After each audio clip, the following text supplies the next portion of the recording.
Well welcome to all. Good morning friends. நம்ம இன்றைக்கி என்ன பார்க்க போகிறோம்னா ஹீட் அண்ட் மாஸ் ட்ரான்ஸ்ஃபர் அப்படிங்கிற சப்ஜெக்ட்லேருந்து ஹீட் எக்ஸ்சேஞ்சர் பற்றி பார்க்க போகிறோம். ஸோ ஏற்கனவே ஹீட் அண்ட் மாஸ் ட்ரான்ஸ்ஃபர்லேருந்து types of bodies as well as types of laws பற்றி நம்ம டிஸ்கஸ் பண்ணிட்டோம். இந்த பதிவில் நம்ம டைப்ஸ் ஆஃப் ஹீட் எக்ஸ்சேஞ்சர் பற்றி பார்க்க போகிறோம். So first heat exchanger. Heat எக்ஸ்சேஞ்சர்னா என்னென்னா, heat exchanger is a device in which heat is transferred from a hot body or a hot fluid to a cold fluid. அதாவது heat எக்ஸ்சேஞ்சருங்கிறது என்னன்னா, it's a type of a device where heat is transferred from a hot body to a cold body. Hot பாடியிலேருந்து cold பாடிக்கு ஹீட்டை transfer பண்ணுறதுக்கு ஒரு device பயன்படுத்துவோம். அதுக்கு பேர் தான் ஹீட் எக்ஸ்சேஞ்சர் அப்படின்னு சொல்லுவாங்க. ஸோ இந்த ஹீட் எக்ஸ்சேஞ்சர் எந்த மாதிரி கண்டிஷன்ஸில் ஆப்ரேட் ஆகணும்னா, நமக்கு பார்த்தீங்கன்னா மேக்ஸிமம் ஹீட் ட்ரான்ஸ்ஃபர் அக்கர் ஆகணும். எந்த கண்டிஷன்லாம் மினிமம் இன்வெஸ்ட்மெண்ட்டில், ஓகேங்களா? அதாவது லோ காஸ்ட்லையும் நமக்கு பார்த்தீங்கன்னா ஹையர் ஹீட் ட்ரான்ஸ்ஃபர் அக்கர் ஆகணும். இதுதான் பார்த்தீங்கன்னா ஹீட் எக்ஸ்சேஞ்சர் ஒர்க் பண்ணக்கூடிய கண்டிஷன், ஓகேங்களா? ஸோ கீழே கொடுத்துருக்க டயக்ராம் பார்த்தீங்கன்னா one of the example of an heat exchanger. இதை பார்த்தீங்கன்னா shell and tube heat exchanger அப்படின்னு சொல்லுவாங்க. இந்த ஷெல் அண்ட் டியூப் ஹீட் எக்ஸ்சேஞ்சரில் முக்கியமான விஷயம் என்ன, அதில் பார்த்தீங்கன்னா பேஃபில்ஸ் பயன்படுத்துவாங்க. இதுதான் அந்த பேஃபில்ஸ். ஸோ இந்த பேஃபில்ஸ் என்ன பண்ணுவோம், heat transfer coefficient value increase பண்ணும், as well as fouling factor பார்த்தீங்கன்னா டிக்ரீஸ் பண்ணும். ஸோ பேஃபில்ஸ் பார்த்தீங்கன்னா பேஃபில்ஸ் இருந்துச்சுனாலே நமக்கு அந்த இடத்துல பார்த்தீங்கன்னா ஹீட் ட்ரான்ஸ்ஃபர் பார்த்தீங்கன்னா இன்க்ரீஸ் ஆகும், ஓகேங்களா? ஸோ ஒரு பொருள், ஒரு ஹீட் எக்ஸ்சேஞ்சருடைய ஹீட் ட்ரான்ஸ்ஃபர் கண்டிஷன்ஸ் பார்த்தீங்கன்னா அதிகப்படுத்துறதுக்கு தான் பார்த்தீங்கன்னா நமக்கு பேஃபில்ஸ் பயன்படுத்துகிறாங்க, ஓகேங்களா? இந்த பேஃபில்ஸ் மேக்ஸிமம் எங்கே பயன்படுத்துவாங்கன்னா ஷெல் அண்ட் டியூப் ஹீட் எக்ஸ்சேஞ்சரை தான் பயன்படுத்துவாங்க, ஓகேங்களா? ஸோ பேசிக் டெஃபினேஷன் இவ்வளோ தான். அதாவது any device which transfers heat from a hot body to a cold body is called as heat exchanger, ஓகேங்களா? So then types of heat exchangers. Heat exchanger பார்த்தீங்கன்னா ரெண்டு டைப்பாக பிரிச்சிருக்காங்க. ஒன்று பார்த்தீங்கன்னா டைரக்ட் கான்டாக்ட் ஹீட் எக்ஸ்சேஞ்சர், ரெண்டாவது ஒன்று பார்த்தீங்கன்னா இன்டைரக்ட் கான்டாக்ட் ஹீட் எக்ஸ்சேஞ்சர். இதை எதை பொறுத்து பிரிச்சிருக்காங்கன்னா basis of nature of the heat exchanger பொறுத்து பிரிச்சிருக்காங்க. அதாவது ஹாட் ஃப்ளூயிடும் கோல்டு ஃப்ளூயிடும் டைரெக்டாக கான்டாக்ட் ஆச்சுன்னா அதை பார்த்தீங்கன்னா டைரக்ட் கான்டாக்ட் ஹீட் எக்ஸ்சேஞ்சர்னு சொல்லுவாங்க. அதுவே ஹாட் ஃப்ளூயிடு கோல்டு ஃப்ளூயிடு பார்த்தீங்கன்னா கான்டாக்ட் ஆகாமல் இருந்துச்சுன்னா, அதாவது நோ கான்டாக்டில் இருந்துச்சுன்னா அதை பார்த்தீங்கன்னா இன்டைரக்ட் கான்டாக்ட் ஹீட் எக்ஸ்சேஞ்சர் அப்படின்னு சொல்லுவாங்க, ஓகேங்களா? So then based on motion of the fluid, அதாவது ஹாட் ஃப்ளூயிடும் கோல்டு ஃப்ளூயிடைய டைரக்ஷன்ஸை பொறுத்து ஹீட் எக்ஸ்சேஞ்சரை மூணாக பிரிச்சிருக்காங்க. ஒன்று பார்த்தீங்கன்னா பேரலல் ஃப்ளோ, இன்னொன்று பார்த்தீங்கன்னா கவுண்டர் ஃப்ளோ, இன்னொன்று பார்த்தீங்கன்னா கிராஸ் ஃப்ளோ, ஓகேங்களா? ஸோ இப்போ வரிசையாக ஒன்று பார்த்துடலாம். ஃபர்ஸ்ட் பார்த்தீங்கன்னா பேரலல் ஃப்ளோனா என்னென்னா, இதில் பார்த்தீங்கன்னா ஹீட் எக்ஸ்சேஞ்சரில் both hot fluid and cold fluid ரெண்டுமே பார்த்தீங்கன்னா சேம் டைரக்ஷன் நமக்கு மூவ் ஆகும். எக்ஸாம்பிள் பார்த்தீங்கன்னா இங்கே கோல்டு ஃப்ளூயிட் மூவ் ஆகுது, இது பார்த்தீங்கன்னா நமக்கு பார்த்தீங்கன்னா ஹாட் ஃப்ளூயிட், ஓகேங்களா? ஸோ ஹாட் ஃப்ளூயிடும் கோல்டு ஃப்ளூயிட் டைரக்ஷன் பார்த்தீங்கன்னா டுவர்ட்ஸ் சேம் டைரக்ஷன்ஸில் அக்கர் ஆகுது. ஸோ அதனால் பார்த்தீங்கன்னா it's a parallel flow heat exchanger, ஓகேங்களா? ஸோ பேரலல் ஃப்ளோ ஹீட் எக்ஸ்சேஞ்சருக்கான டயக்ராம் பார்த்தீங்கன்னா கன்வர்ஜென்ட்டில் அக்கர் ஆகும், கன்வர்ஜென்ட் ஷேப்பில் அக்கர் ஆகும். ஸோ அதுதான் பார்த்தீங்கன்னா அந்த கிராஃபிக்கல் ரெப்ரசன்டேஷன். ஸோ இதில் பார்த்தீங்கன்னா ஹாட் ஃப்ளூயிட் பார்த்தீங்கன்னா ஹாட் டெம்பரேச்சர்லேருந்து கோல்டு டெம்பரேச்சர் ஆகிறதுக்கும், கோல்டு ஃப்ளூயிட் பார்த்தீங்கன்னா கோல்டு டெம்பரேச்சர்லேருந்து ஹாட் டெம்பரேச்சர் ஆகிறதுக்கு பார்த்தீங்கன்னா கிராஃப் வரைஞ்சிருக்காங்க. அந்த கிராஃபிக்கல் ரெப்ரசன்டேஷன் பார்த்தீங்கன்னா நமக்கு கன்வர்ஜென்ட் ஷேப்பில் அமைஞ்சிருக்கு, ஓகேங்களா? ஸோ அதாவது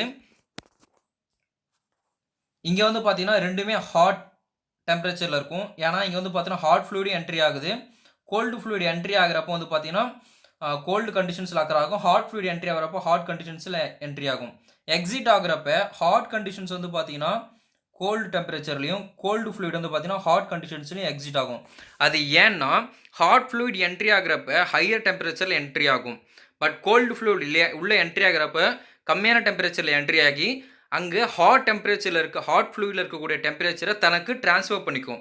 அப்படி ட்ரான்ஸ்ஃபர் பண்ணிக்கிறப்ப நமக்கு ஹாட் ஃப்ளூயிடில் இருக்க டெம்பரேச்சர் பார்த்தீங்கன்னா கோல்டு ஃப்ளூயிடுக்கு என்ன ஆகுதுன்னா நடுவில் ட்ரான்ஸ்ஃபர் ஆகுது. அப்படி ட்ரான்ஸ்ஃபர் ஆகிறப்ப கோல்டு ஃப்ளூயிடோட டெம்பரேச்சர் பார்த்தீங்கன்னா நமக்கு இன்க்ரீஸ் ஆகுது, ஹாட் ஃப்ளூயிடோட டெம்பரேச்சர் பார்த்தீங்கன்னா நமக்கு டிக்ரீஸ் ஆகுது.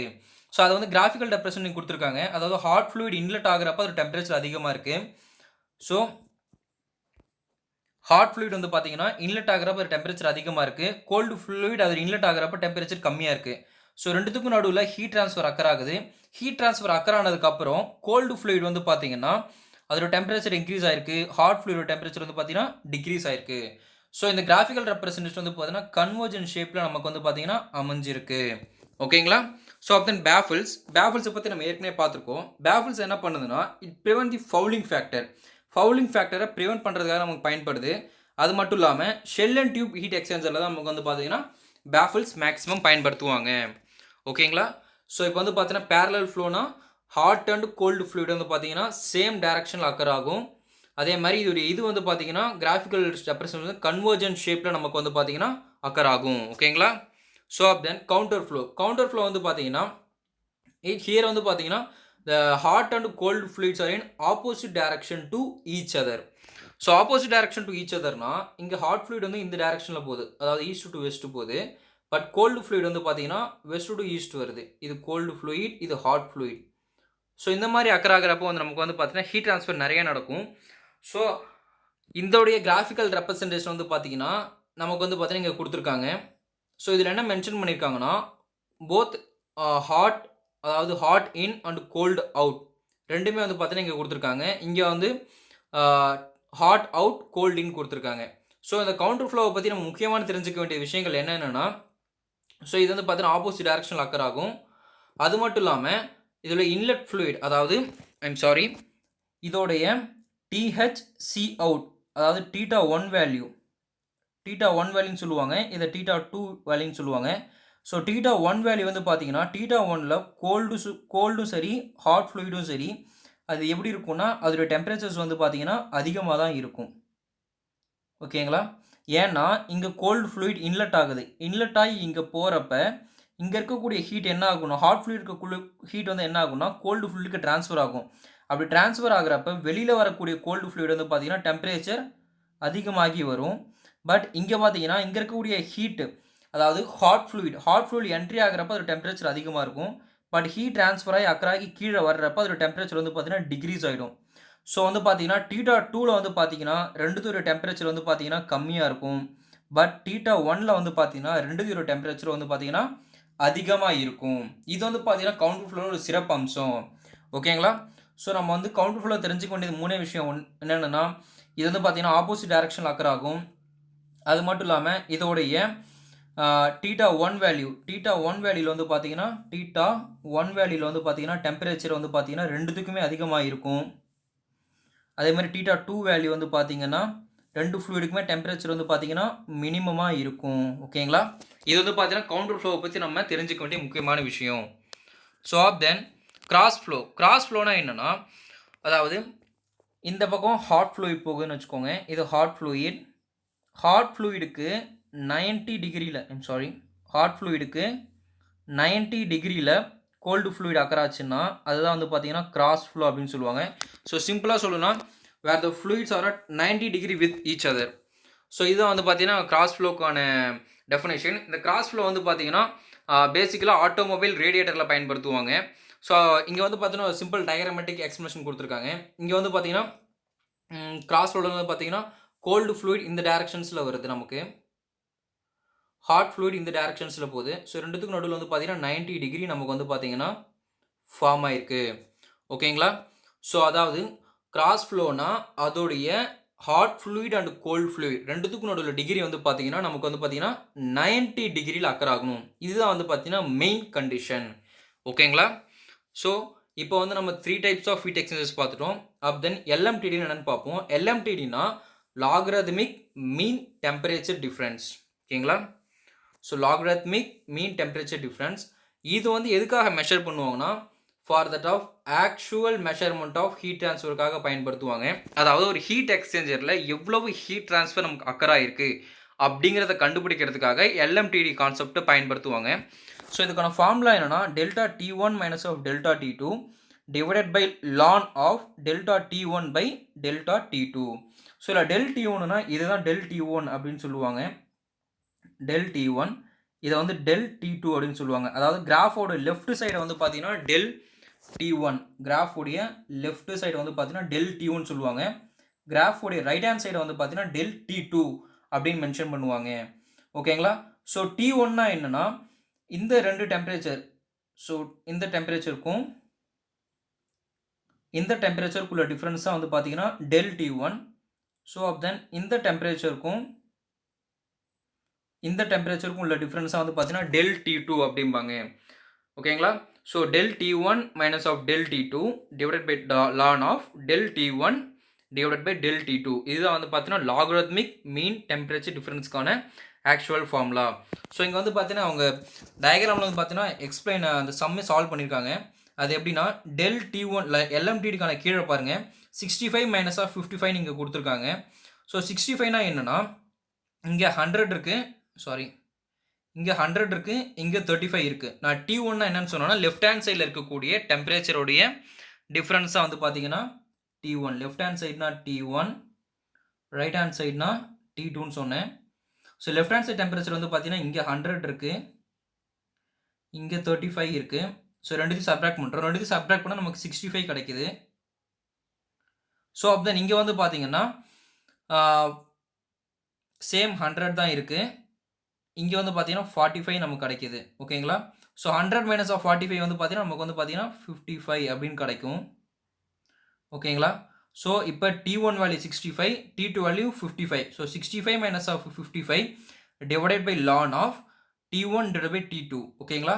அங்கே லானோடைய டிவிஷனை வந்து பார்த்தீங்கன்னா லானோடைய டிவிஷனை நம்ம லான் ஆஃப் மைனஸ்ன்னு எழுதிக்கலாம். அதை தான் அந்த இடத்துல நமக்கு சால்வ் பண்ணியிருக்காங்க. ஸோ லான் டிவிஷனை அவங்க லான் மைனஸ்னு போட்டிருக்காங்க, அவ்வளோதான் difference. So ln of T1 minus of T2ன்னு சால்வ் பண்ணியிருக்காங்க. ஸோ இதில் முக்கியமான விஷயம் என்னன்னா நம்ம T1 T2 கண்டுபிடிக்க தெரியும். அப்படி கரெக்டாக கண்டுபிடிச்சோன்னு இந்த சமயம் நம்ம ஈஸியாக சால்வ் பண்ணிடலாம். ஓகேங்களா? So LMTDனா logarithmic mean temperature difference. இது வந்து பார்த்தீங்கன்னா ஆக்சுவல் ஹீட் ட்ரான்ஸ்ஃபர் கண்டுபிடிக்கிறதுக்காக பயன்படுத்துகிறோம். இதோட ஃபார்முலா வந்து பார்த்தீங்கன்னா del T1 minus of del T2 divide by ln of T1 by T2. ஓகேங்களா? ஸோ தென் NTU வந்து பார்த்தீங்கன்னா ரொம்ப முக்கியமானது. ஏன்னா நம்ம பயன்படுத்தக்கூடிய ஹீட் எக்ஸ்சேஞ்சர்ஸுடைய சைஸை மெஷர் பண்ணுறதுக்காக பயன்படுத்துறது தான் வந்து பார்த்தீங்கன்னா NTU, அதாவது நம்பர் ஆஃப் ட்ரான்ஸ்ஃபர் யூனிட்ஸ். ஓகேங்களா?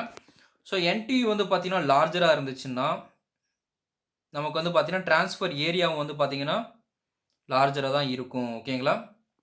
அது வந்து பார்த்தீங்கன்னா one of the condition. So இதில் வந்து பார்த்தீங்கன்னா கவுண்டர் ஃப்ளோ NTUக்கான ஃபார்முலா வந்து பார்த்தீங்கன்னா NTU is equal to NTU divided by NTU plus 1. இந்த ஃபார்முலா வந்து ரொம்ப ரொம்ப முக்கியமான ஃபார்முலா. ஸோ NTUனா என்னன்னா it's a measure of size of an heat exchanger. NTU increase ஆச்சுன்னா நமக்கு வந்து பார்த்தீங்கன்னா ஹீட் ட்ரான்ஸ்ஃபர் ஏரியாவும் இன்க்ரீஸ் ஆகும்.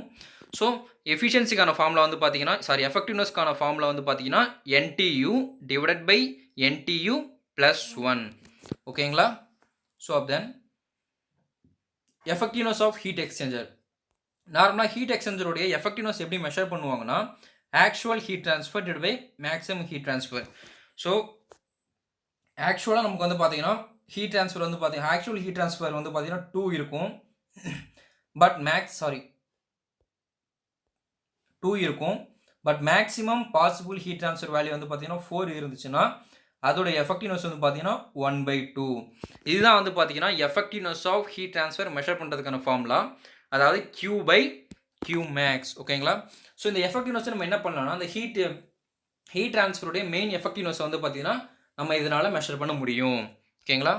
So then effectiveness of different types of heat exchangers. Effectiveness of heat exchangers பார்த்துட்டோம். இப்போ வந்து பார்த்தீங்கன்னா ஹீட் எக்ஸ்சேஞ்சர்ஸில் பேரலல் ஃப்ளோ, கவுண்டர் ஃப்ளோன்னு 2 ஃப்ளோ இருக்குது. ஸோ அதுக்கு வந்து பார்த்தீங்கன்னா எஃபெக்டிவ்னஸ் எப்படி மெஷர் பண்ணலாம்னா வேறு effectiveness is equal to 1 minus of exponential of minus of NTU into 1 + C divide by 1 + Cன்னு போட்டோம்னா நமக்கு வந்து பார்த்தீங்கன்னா பேரலல் ஃப்ளோக்கான ஹீட் எக்ஸ்சேஞ்சர் கிடச்சிரும். அதுவே கவுண்டர் ஃப்ளோனா 1 minus of exponential of minus of NTU into 1 minus of C divide by 1 minus of C exponential of minus of NTU into 1 minus of C. அதாவது இதில் பேரலல் ஃப்ளோவில் வந்து பார்த்தீங்கன்னா டினாமினேட்டர் வந்து பார்த்தீங்கன்னா வெறும் 1 + C மட்டும்தான் அக்கர் ஆகும். பட் கவுண்டர் ஃப்ளோவில் வந்து பார்த்தீங்கன்னா 1 + C of exponential of minus of NTU occur ஆகும். ஓகேங்களா? இதுதான் வந்து பார்த்தீங்கன்னா பேரலல் ஃப்ளோக்கும் கவுண்டர் ஃப்ளோக்கும் உள்ள எஃபெக்டிவ்னஸ் ஃபார்முலாக்கான டிஃப்ரென்ஸ். ஓகேங்களா? அப்புறம் இன்னொரு சிம்பிளான எஃபெக்டிவ்னஸ் ஃபார்முலா என்னன்னா NTU divide by NTU plus 1.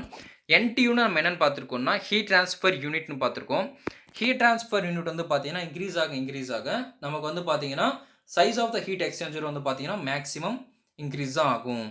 ஓகேங்களா?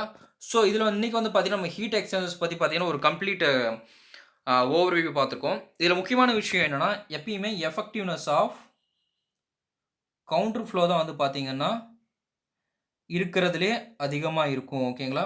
கவுண்டர் ஃப்ளோ ஹீட் எக்ஸ்சேஞ்சர் தான் இருக்கிறதுலே ஹையஸ்ட் ஹீட் எக்ஸ்சேஞ்சர். ஓகேங்களா? அந்த பாயிண்ட் நான் ஆட் பண்ண மறந்துட்டேன். I'm sorry. So counter flow தான் வந்து பார்த்தீங்கன்னா இருக்கிறதுலே ஹையஸ்ட் ஹீட் எக்ஸ்சேஞ்சர். ஓகேங்களா? Anyway friends, thank you.